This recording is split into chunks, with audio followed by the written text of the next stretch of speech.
નમસ્કાર મિત્રો, હું ચોડાસમા પરસોત્તમ આપ દરેક મિત્રોનું ટીમ આઝાદ વતી દિલથી સ્વાગત કરું છું। મિત્રો, ગઈકાલે સાંજે ફોરેસ્ટ બીટગાર્ડ ભરતીને ધ્યાનમાં રાખીને ફરી વખત એક મહત્ત્વની કહી શકાય તેવી અપડેટ જાહેર કરવામાં આવેલી છે। ગુજરાત ગૌણ સેવા પસંદગી મંડળ દ્વારા 6 ઓગસ્ટના રોજ નોર્મલાઇઝેશન સાથેનું બીટગાર્ડનું પરિણામ છે તે જાહેર કરવામાં આવશે તેવી માહિતી આપવામાં આવેલી હતી, પરંતુ 6 ઓગસ્ટે હવે પરિણામ છે તે જાહેર નહીં થાય। નોર્મલાઇઝેશન સાથેના માર્ક્સ છે તે હવે 6 ઓગસ્ટ સાથે નહીં જાહેર થાય, તેમના માટે ફરી વખત એક નવી તારીખ જાહેર કરવામાં આવેલી છે। જ્યાં મિત્રો ઉમેદવારને 6 ઓગસ્ટના બદલે હજી પણ વધારે પડતી રાહ જોવી પડશે, કારણ કે 6 ઓગસ્ટના દિવસે જે પરિણામ જાહેર થવાનું હતું તે હવે નવી તારીખે જાહેર થશે। તો આખરે કઈ તારીખે જાહેર થશે, જો તમે પણ જાણવા માગતા હોય તો વિડીયોને ખાસ કરીને અંત સુધી અવશ્ય જુઓ। સૌ પ્રથમ મિત્રો વાત કરીએ તો ગુજરાત ગૌણ સેવા પસંદગી મંડળ દ્વારા જે ઓફિશિયલી વેબસાઇટ છે તેના દ્વારા જ ઓફિશિયલ રીતે માહિતી જાહેર કરવામાં આવેલી છે, જેમની અંદર તે જણાવે છે કે જાહેરાત ક્રમાંક forest/2022/1 અનન્વય શારીરિક ક્ષમતા કસોટી માટે જે લાયક ઠરેલા ઉમેદવારો છે તેમના ગુણ પ્રસિદ્ધ કરવા અંગે એક મહત્ત્વની સૂચના। જે આ મિત્રો ફોરેસ્ટ બીટગાર્ડ વન રક્ષક 3 જે વર્ગ 3ની જે સીધી ભરતી કરવામાં આવેલી હતી 823 જગ્યા માટે, અને જગ્યાઓ ભરવા માટે CBRT પરીક્ષામાં ઉપસ્થિત રહેલા ઉમેદવારોને જણાવવાનું કે માનનીય અધ્યક્ષશ્રીની આજ્ઞા અનુસાર આ પરીક્ષામાં જે હાજર રહેલા તમામ ઉમેદવારો છે તેઓએ જે મેળવેલા ગુણ છે તેમને નોર્મલાઇઝેશન માર્ક સાથે લિંકના માધ્યમથી જોઈ શકાશે।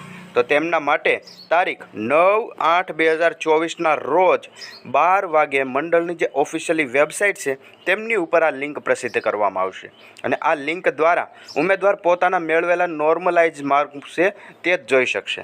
જે આ મિત્રો તમને જણાવી દઈએ કે જે 6 ઓગસ્ટના રોજ સાંજે 5 વાગે આજુબાજુ લિંક ઓપન થવાની હતી ઉમેદવાર પોતાના માર્ક જોઈ શકે તે માટે, પરંતુ હવે 6 ઓગસ્ટે તે જાહેર નહીં થાય। 6ની જગ્યાએ 9 ઓગસ્ટના રોજ 12 કલાકે મંડળની ઓફિશિયલી વેબસાઇટ ઉપર છે તે જાહેર કરવામાં આવશે, અને અહીંયા તમે જોઈ શકો છો કે આ લિંક દ્વારા ઉમેદવાર પોતાના મેળવેલા જે નોર્મલાઇઝ માર્ક છે તે જ જોઈ શકશે, નોર્મલાઇઝ ગુણ જ જોઈ શકશે। જે હા મિત્રો, મતલબ કે તમારે પરીક્ષાની અંદર કેટલા માર્ક થયા છે, તેમાં નોર્મલાઇઝેશન પ્લસ થયા છે કે માઇનસ થયા છે તેમની જાતની કોઈ પણ જાતની માહિતી દર્શાવવામાં નહીં આવે।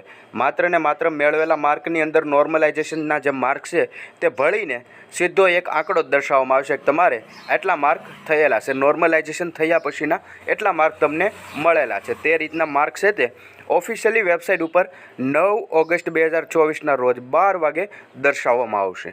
અને આની પહેલાં જે 6 ઓગસ્ટની માહિતી આપવામાં આવેલી હતી તે ગુજરાત ગૌણ સેવા પસંદગી મંડળના સચિવ શ્રી હસમુખ પટેલ સાહેબ દ્વારા આપવામાં આવેલી હતી, જે પોતાના ટ્વિટર એકાઉન્ટના માધ્યમથી આપેલી હતી, પરંતુ 1-2 દિવસ પહેલાં હસમુખ પટેલ સાહેબે ટ્વિટર એકાઉન્ટની અંદર જેટલી પોસ્ટ કરેલી હતી તે તમામ પોસ્ટ છે તે ડિલીટ કરી દીધી હતી, અને ત્યારબાદ તરત જ ગુજરાત ગૌણ સેવા પસંદગી મંડળની વેબસાઇટ ઉપર આ માહિતી ડિક્લેર કરવામાં આવી કે હવે 6 ઓગસ્ટના બદલે 9 ઓગસ્ટે આ પરિણામ છે તે જાહેર કરવામાં આવશે। જે હા મિત્રો, હવે વન રક્ષકની અંદર જે પરિણામ આવશે તેમાં પણ આ બીજી વખત તારીખ બદલી છે। શું ખરેખર હવે 6ના બદલે 9 ઓગસ્ટે જાહેર થઈ જશે? જ્યાં મિત્રો હવે જ્યારે જાહેર થાય ત્યારે જોયું જાય। બાકી વન રક્ષક તથા પોલીસ ભરતીને આવનાર તમામ ભરતીની તમામ નવી માહિતી તમારા સુધી સૌથી પહેલાં પહોંચતી રહે તે માટે ખાસ કરીને ચેનલની અંદર નવા હોય તો સબસ્ક્રાઈબ જરૂરથી કરી લેજો।